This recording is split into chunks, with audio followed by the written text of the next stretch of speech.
Dr. Saiba, former caretaker Prime Minister, Finance Minister, Aisha Raza Farooq, member of the government team, Excellencies, the ambassadors, heads of missions, experts in diplomatic world, scholars, professionals, media friends, ladies and gentlemen, Assalamu alaikum and very good morning.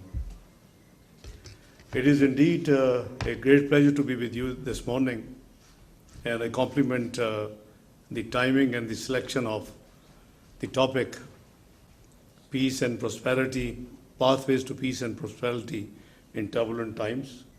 I think a great job done by IRS, and I'll be looking forward to the deliberations which will continue in the next different sessions today and tomorrow, and perhaps a third day as well. So it would be a collective wisdom you will be accumulating during these discussions, and I think government would be very happy to benefit from the outcome and the recommendations and the thoughts of this August gathering.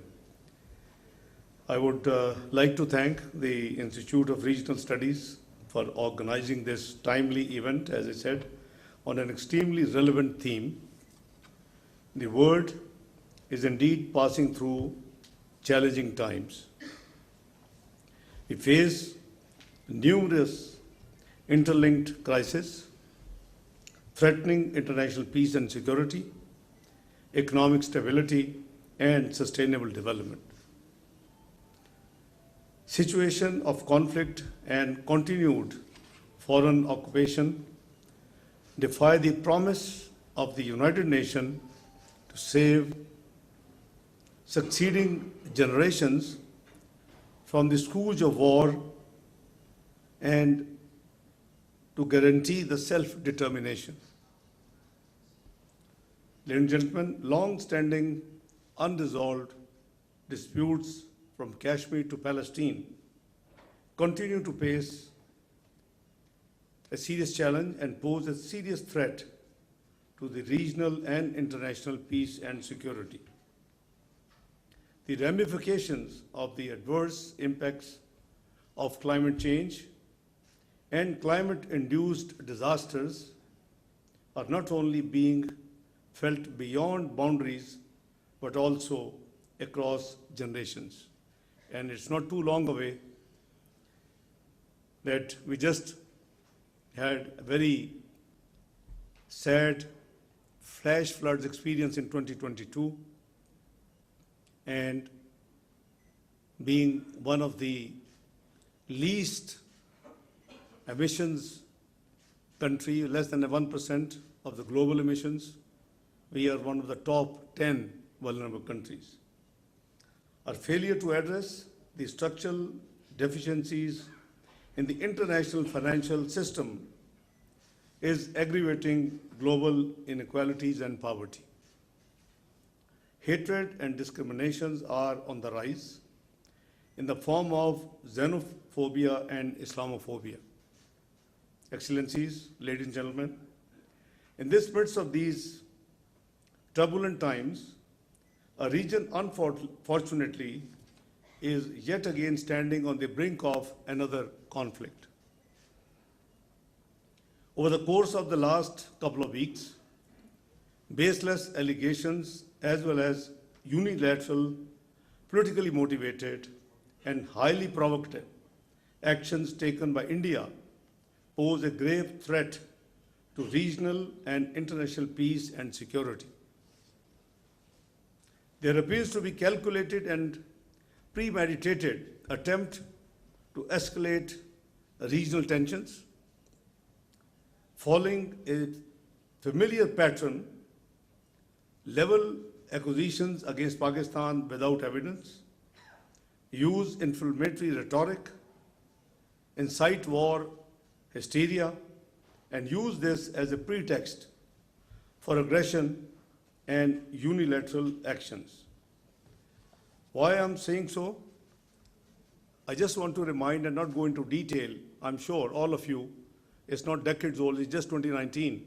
Pulwama, media hype, rhetoric, followed by unilateral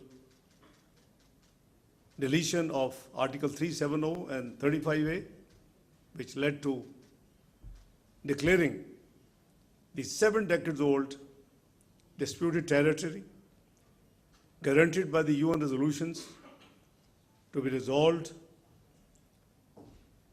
in the light of principle of self-determination and of the will of Kashmiri people. That was all binned after that entire Pulwama episode. However, this brinkmanship carries consequences that extend far beyond India borders. We believe that what has happened is to divert attention, I'm talking now of Pahalgam, from India's internal challenges, state-sponsored terrorism, the ongoing human rights violations in the Indian illegally occupied Kashmir, and to gain narrow domestic political objectives. Don't forget there are some by-elections coming through next few months in India. However, we are obviously absolutely alert. Regional and international peace and security cannot be sacrificed at the altar of narrow electoral gains. This is a dangerous political game and gamble, putting at stake the lives of millions in the region. Being a responsible member of the international community, Pakistan remains committed to regional peace and stability. We will support all efforts towards de-escalation. I have had interaction in the last few days with more than a couple of dozens, Prime Minister, Deputy Prime Ministers, foreign ministers of other countries. In MOFA, Foreign Office, we had engaged around 45 diplomats and mission heads available in Islamabad, and with few who are members of the UN Security Council, we have probably had more than one rounds. However, in case of any act of aggression, let me first tell you that my interaction revolved around what? In fact, on 22nd of April, we just landed, Prime Minister, myself, on a 36 hours official state visit to Turkey. We were invited by His Excellency the Turkish President. Soon after landing, we had this sad news. And straight away our meeting started, which ended over the dinner. And once I was done, I engaged Foreign Office. It was almost 1 o'clock in the morning, between 22nd and 23rd of April. We decided to issue a condolence message, which is still on our website. On 23rd of April, we issued this statement, and we learned that Prime Minister Modi, after curtailing his visit to Saudi Arabia, would be holding Cabinet Committee on Security of India. The times, a couple of times, changes in the time the meeting would be held, but finally it held around between Maghrib and Isha, our time. And after the meeting, there was no mention in their official statement, press briefing, any reference to Pakistan, but all the measures they took were Pakistan specific. You only need probably class 1 student to assess what was it all about. So we decided to hold our National Security Committee meeting following morning. And India, by the way, the measures they announced, number one, closing of Atari border. Number two, reducing the size of our mission in New Delhi. Number three, declaring our armed forces personnel, you know that attaches, naval, air force, army attaches, always there, as persona non grata. Fourth, the Pakistani holding valid visas and inside India, the visas were cancelled and asked to leave immediately Indian territory. And the most shocking, the fifth, was that they announced that they will hold in abeyance the over 6 decades old treaty known as Indus Water Treaty. Now, surely there isn't any provision in the treaty, those who have gone through the treaty. Generally, the international treaties cannot be amended or terminated without the mutual consent of the parties to the treaty. And that's exactly is the spirit of, it's not deemed spirit, it is written in the treaty that neither party solo can terminate or amend this treaty. Now, this is most unexpected from any responsible country in the Community of Nations. We are low riparian. The established precedents and laws in the world and practically followed is the low riparians always have an access to the water which flows from the upper riparian. We are low riparian. Without going into debate in 1961 what happened, because there are certain critics, and perhaps rightly so. But all those actors who actually signed the treaty and were party to the treaty finalization are no longer in this world, so God, bless their souls. But there was a huge criticism that giving away the right to 3 rivers of Pakistan wasn't a very good deal. The water distribution treaties are generally evolve around how and what distribution would take place. But Pakistan actually agreed to virtually drying up 3 of its rivers and through that treaty. And now, they say that we are going to, by the way, I have tried to search, maybe you are great scholars, some may know, legos. I can't find the word abeyance in international treaties, dictionary. The suspension word is there, but abeyance, I haven't seen that. So it was just shock. So, as I said, that very next morning, we held our National Security Committee meeting, and we decided to still exercise patience. So we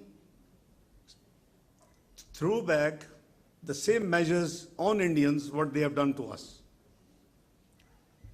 We closed Wagah border. We downgraded their mission here as a reciprocity. We declared that armed forces personnel persona non grata. We cancelled the Indians who were given visas and were in Pakistan and also asked them to leave.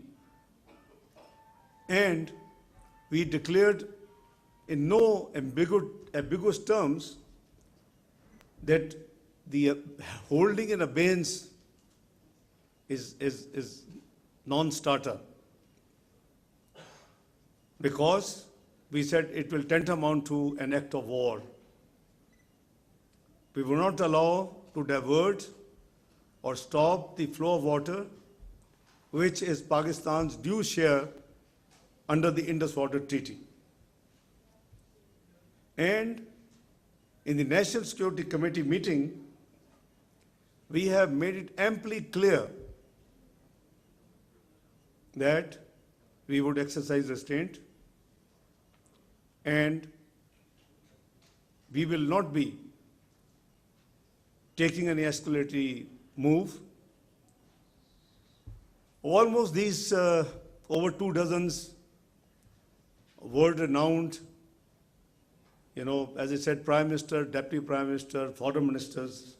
Even yesterday I spoke to Russian, I spoke to Malaysian foreign ministers. And they all, including UN Secretary General, the US Secretary Rubio,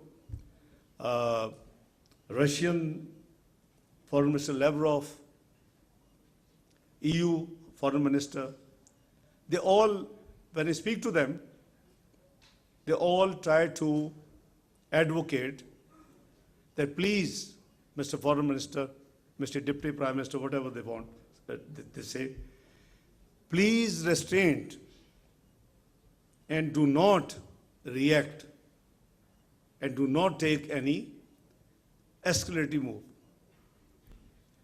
I have told each one of them 3 things.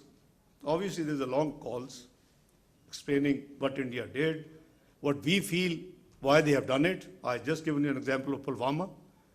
I'm not saying this, I don't have evidence, but analysts say this could be another ploy. It might have been self-choreographed.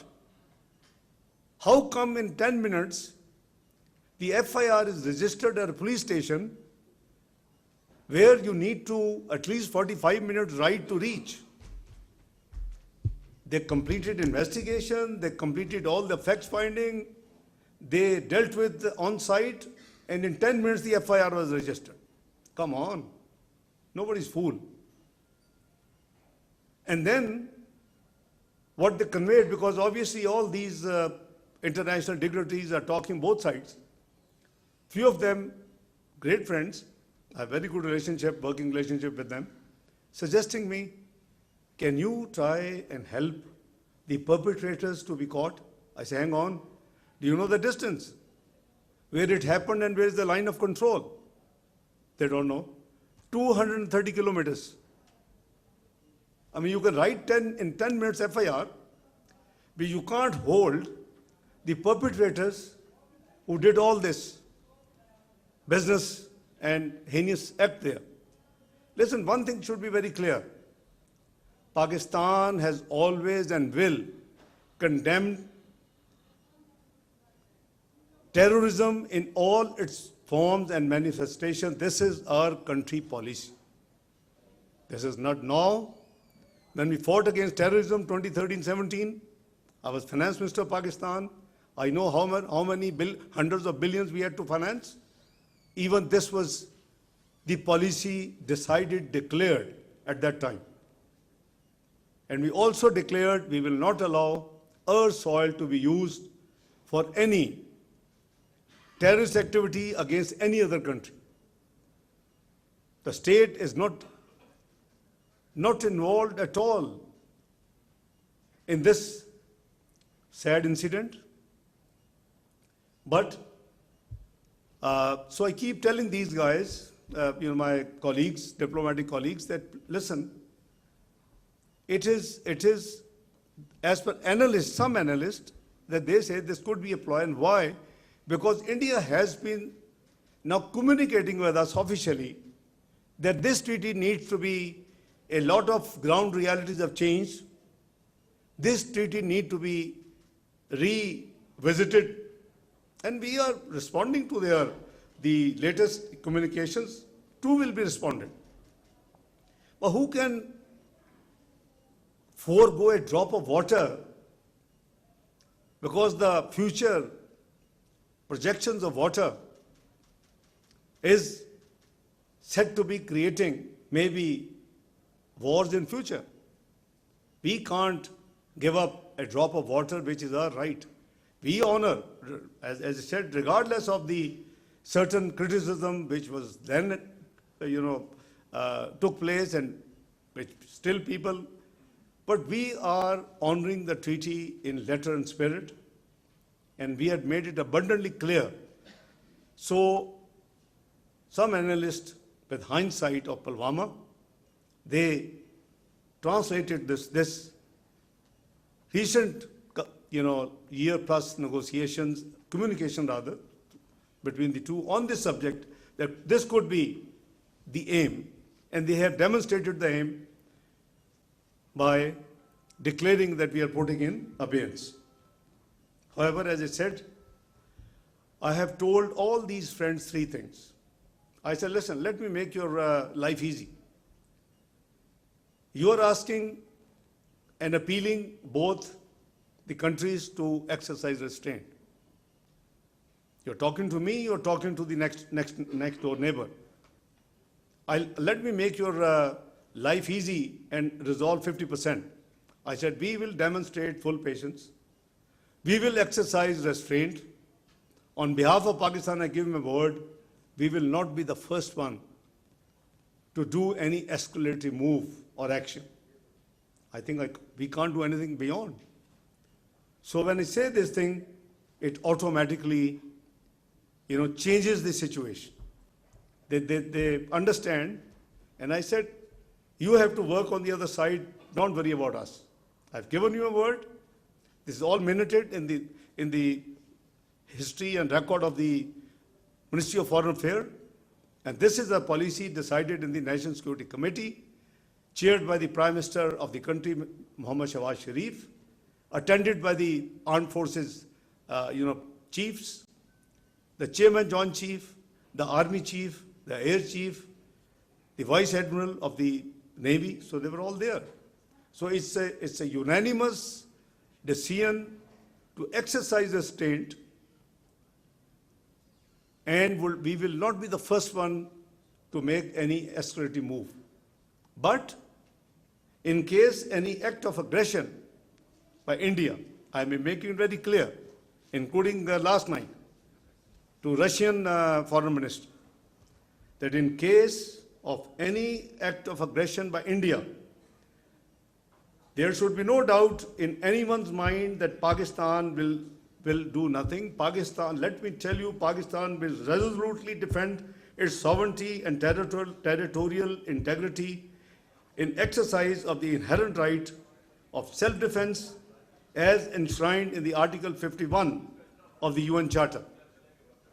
So, I have given loud and clear message to the almost major countries of the world that where do we stand and what they can expect from us in case of.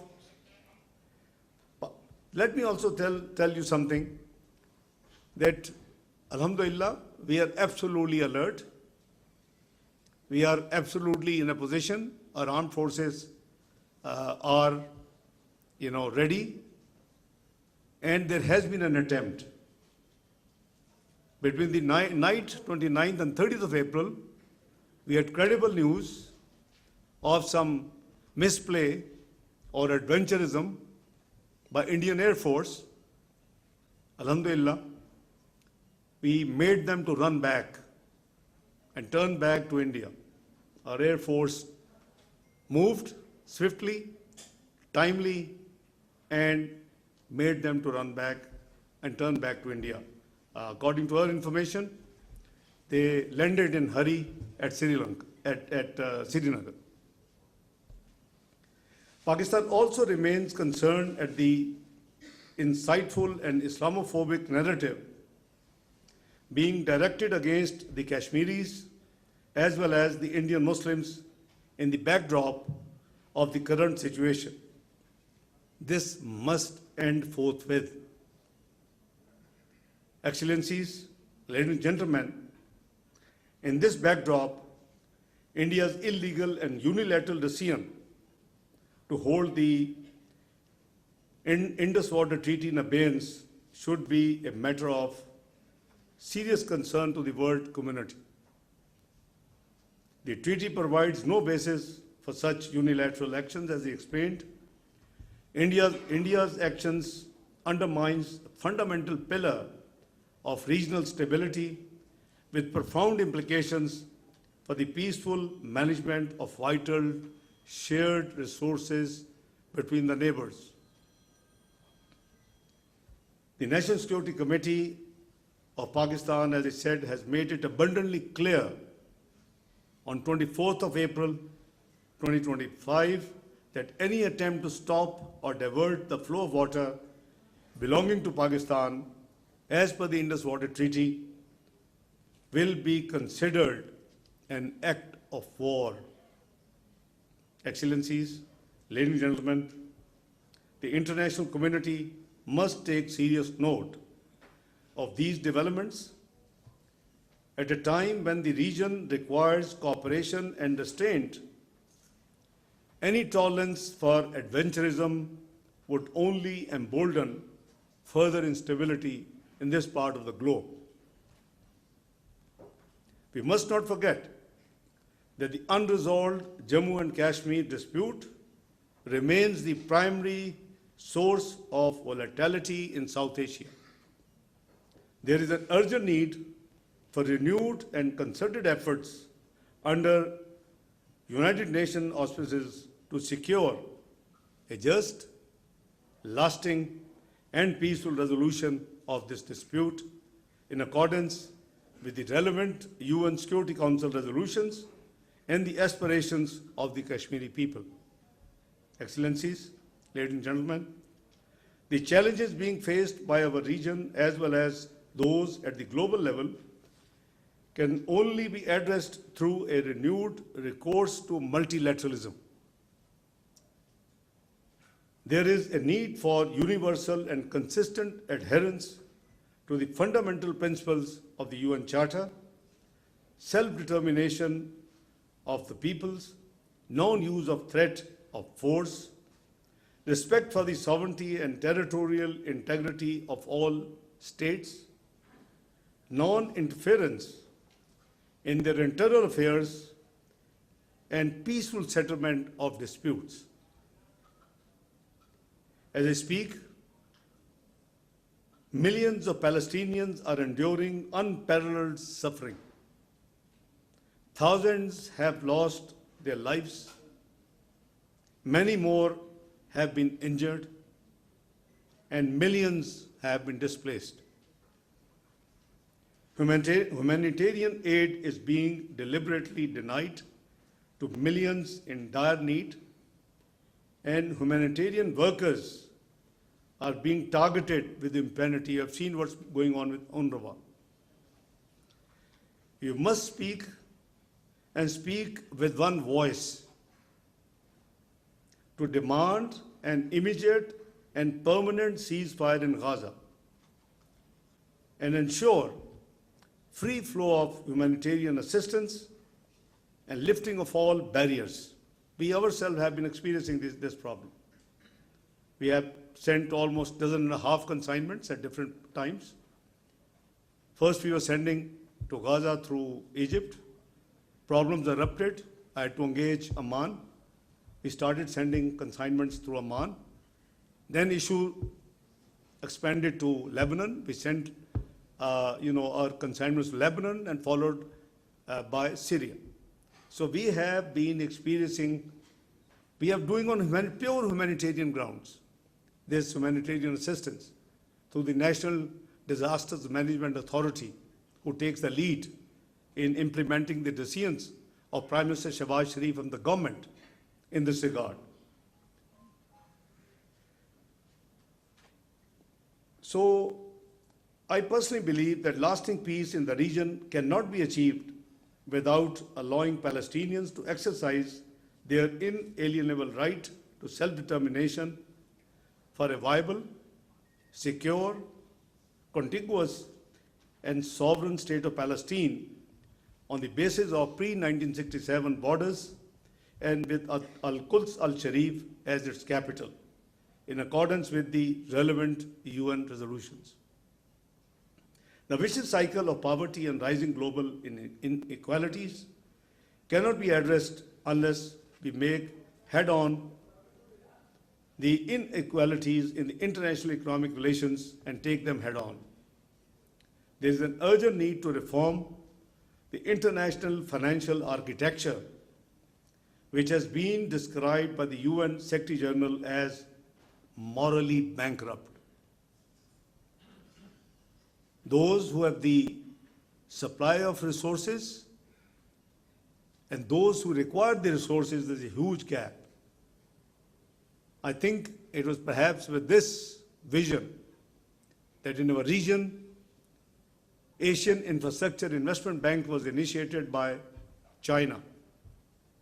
We had been, I as finance minister between 2014 and 16, part of that exercise, and I am the signatory on behalf of Pakistan on that document, which governs Asian Infrastructure Investment Bank. The whole idea was the 70-odd% population, which requires multilateral funding, has an access to around 30% funding from the multilateral global institutions, and vice versa. Neither the Sustainable Development Goals nor the climate goals can be achieved without international cooperation. We have seen recent statements of some global powers. I don't know how much is relevant as of now, the climate funding and the climate change subject. I think we all have to wait patiently and see and watch and plan for our own country accordingly. Concrete actions are needed to help developing countries trapped in the liquidity crisis and debt distress by ensuring adequate concessional finances, rechanneling of unused SDRs, seeking a sustained increase in the lending capacity of the multilateral development banks, and funding of International Development Association, IDA. Excellencies, ladies and gentlemen, access to advanced technologies, especially digital technologies, must be available on the basis of equity and non-discrimination. Being one of the topmost climate vulnerable countries, Pakistan recognizes the critical need for the international cooperation to address the common challenges posed by climate change.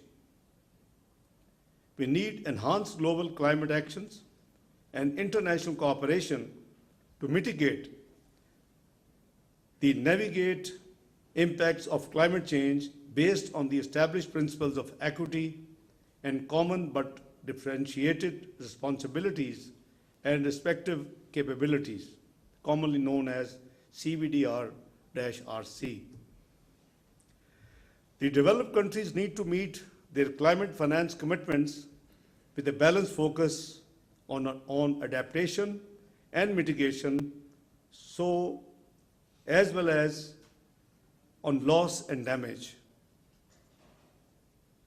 I have my doubts the outcome with the global changes in the last year plus of the outcome and the decisions and the delivery with all the latest.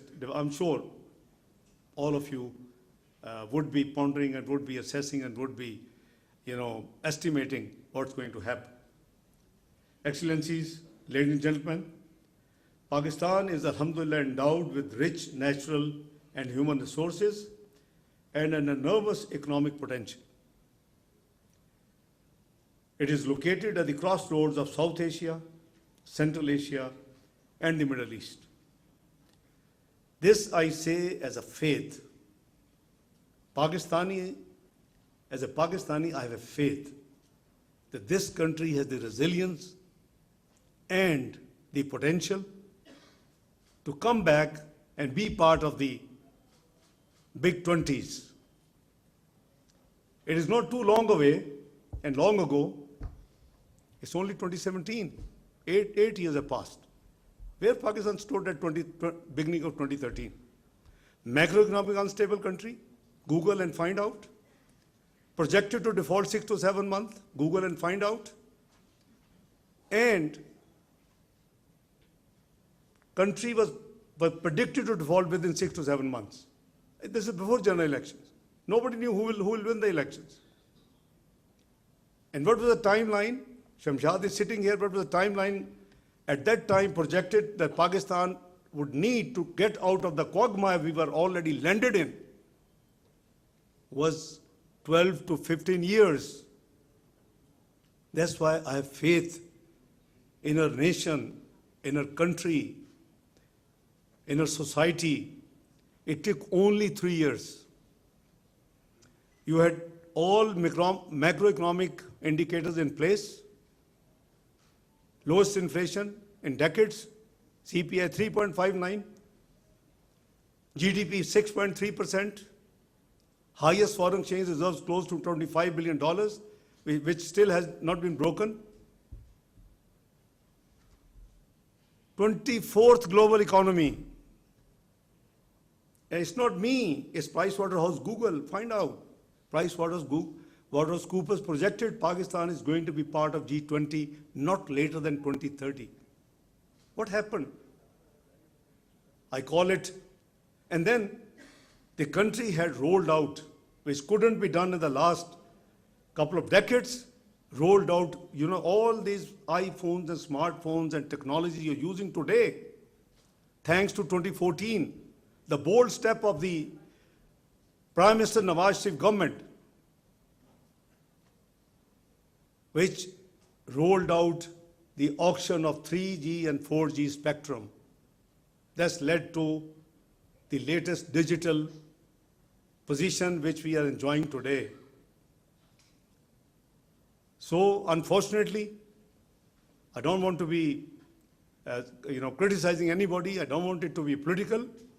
But I genuinely believe as Pakistani, 2 pandemics, one natural and one human, landed this country as 47th economy by 2022.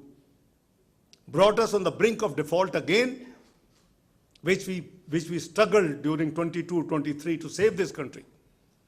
You named the international agencies and they were giving us dates. Even June 2023 a date was given. I know why. Alhamdulillah, we survived. New elections took place. Just been the damn debate of 45-47.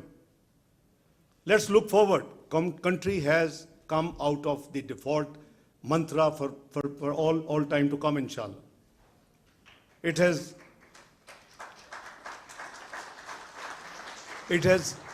started on the trajectory of growth. I welcome everybody, all parties, to please, for national interest, we must work together. I think there's a recent demonstration you had seen in the Senate. Former Prime Minister Anwarul Haq Sahib is sitting here. I just saw him. So you see, we demonstrated. I had to just spend 2 hours with all the political parties, regardless who is who. We managed to come out with a consensus resolution condemning what's happening, warning that if India does anything, we are all united. You see, this is the spirit. But on the other side, again, by experience 2013-17, you have the scope to go back from 47 to part of G20. You have to just work hard. बहुत लोग कहते हैं जी debt trap हो गया, ये हो गया, वो हो गया. What debt trap? What is debt to GDP of America, the big power? Over 109%. What is debt to GDP of United Kingdom after COVID? Over 100%. What is debt to GDP of Japan? 257%. Oh, bhai, मैंने तो 63% पे छोड़ा था 2017 में. When we came back, it was 73. We have self-imposed a law. मैंने उसको initiate किया 1999 में the Debt Responsibility and Limitation Act कि 60% तक रहेंगे, but ये कोई सहीफा आसमानी से नहीं उतरा हुआ. God has blessed this country with over $10 trillion of rare earth material, lithium, copper, gold, hydrocarbons, granite, So please have faith in your country. Governments आती जाती रहती हैं, लोग change होते रहते हैं. We should work together as a nation to take the country back from 47th to part of G20. We were 24th. If in next 4 years we would have passed another 2, 3, 22nd, 21st, I was complimented publicly. लेकिन we गिर के 47th पे चले गए. बहरहाल, it's never too late. So, we should remain determined to capitalize on these inherent advantages, what I have explained to you, for the prosperity and betterment of our people and this nation, and for the entire region. We have prioritized geoeconomics as one of the cardinal pillars of our engagement with our international partners. After I got my job description changed this time, having served in the Ministry of Finance for 4 times in the last 35 years, I decided, वो मुझ में वो जो finance का कीड़ा है वो तो है, तो I announced on the day one when I spoke to the senior officers of the MOFA that from today, side by side with the conventional diplomacy, there will be a proactive economic diplomacy. And we are, alhamdulillah, following that very much principle in the last 1 year plus. We are determined to enhance regional connectivity and increase bilateral and multilateral development partnerships for socio-economic uplift. To achieve these goals, we are desirous of peace in the region and beyond. At a time when we are headed on the path of economic stability, we do not want any distractions from our people-centric development agenda and efforts. I just had a note before I came on my way. Somebody said, can I share something outcome of the entire efforts vis-a-vis the global multilateral institutions? So I'm happy it's not part of a written speech. I've been perhaps half the time speaking at some board. First of all, we got OIC, Secretariat and the Secretary General to issue a statement, which is public. You can Google and find it out. The senior officials meeting of the OIC took place, and 48 hours ago, they have also passed a resolution, which in normal course will be obviously endorsed and approved in June in the meeting of the Council of Foreign Ministers of Organization of Islamic Cooperation, OIC, in Istanbul. But we may, if necessary, requisition an extraordinary general meeting of the OIC, Council of Foreign Ministers, but this the government will decide. Third, there was a press statement, which is a standard practice when an incident took place in any part of the world. In the UN Security Council, as you know, you are, alhamdulillah, from 1st of January, Pakistan is the non-permanent member for 2 years of the UN Security Council. In 2012, Pakistan won with 1 vote. Now, we were elected 182 versus 5. Alhamdulillah. You see, this is Pakistan now. वो कुछ लोग को 1.5 साल पहले कहते थे 2 साल Pakistan diplomatically isolate हो गया है. मुझे तो ना दिन का पता होता है ना रात का कि किसकी मैं कॉल लूँ और किससे मैं engage करूँ, किसको ना करूँ. It's such a long list of mutual interactions with the global community, diplomatic community. Fourth, in addition, in accordance with that tradition, in UN Security Council, US moved a resolution, and the resolution was obviously condemning the terrorist attack in Pahalgam. I think working as the nation's nominee and in the instructions, under the instructions of Prime Minister Shehbaz Sharif and the government and the National Security Committee, I wasn't very happy on 2 things in that resolution, draft resolution. One, the word Pahalgam was there, but it didn't say where. The district, Jammu and Kashmir was missing. And it was obviously perhaps on purpose. I said nothing doing. We put a hold that put Jammu and Kashmir, then it is acceptable. And I gave an example. I said, let's say if something happens in London and a similar resolution comes London, will it be London of UK? Will it be London of USA? Will it be London of Australia? Will it be London of Canada? Why are you shying? Put Jammu and Kashmir. Number two, there was the TRF was mentioned.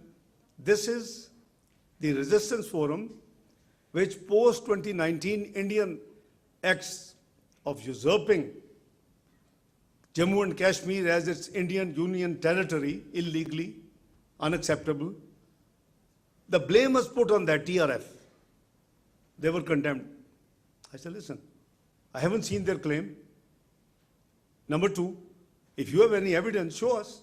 So through our ambassador, who is called Permanent Representative Ambassador Munir Asim Iftikhar in UN, I said, put on hold.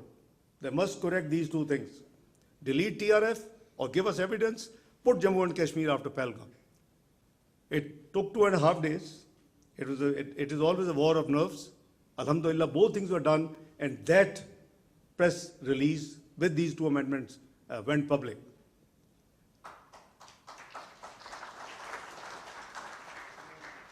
Lastly, Sunday was, for me, there's no Sunday or weekend.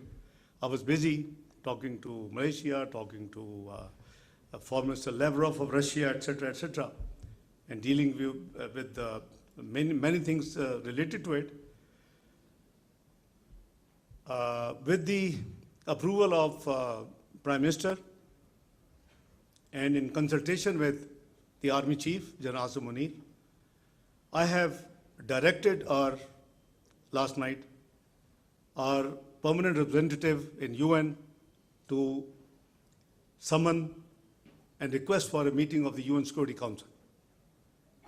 Let's share with them what I have talked to you here.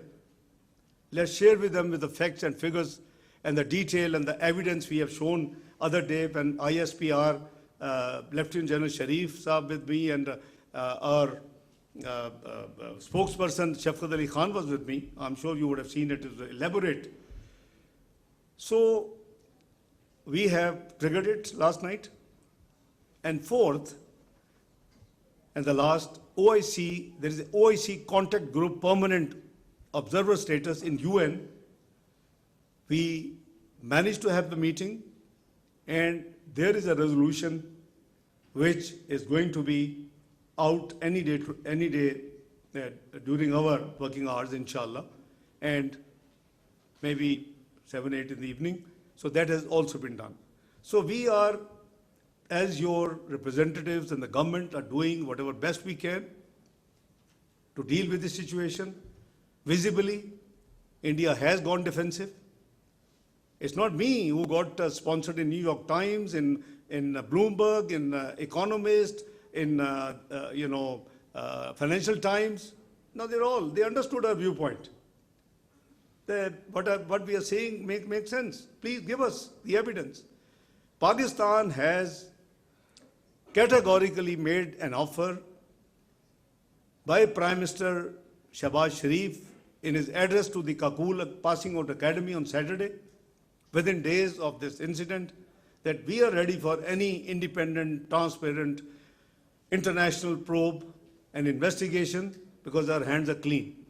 So if you want to get it done, most welcome. Let's call spade a spade and let's find out who are the ones who are involved in all this and what is the outcome.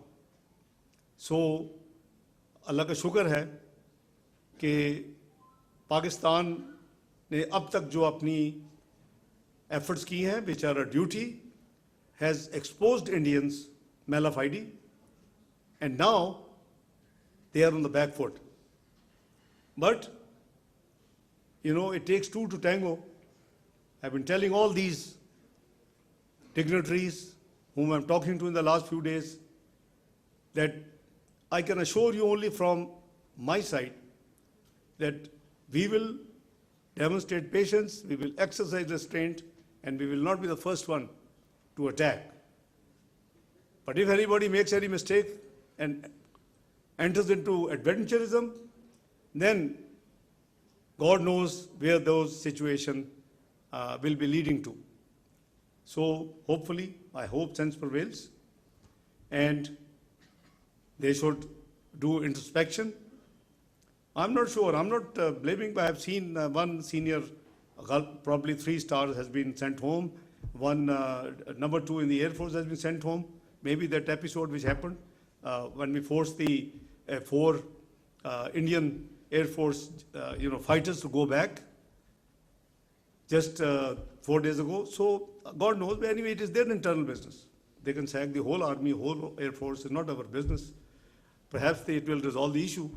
But anyway, I think I have taken a lot of time beyond I was asked to.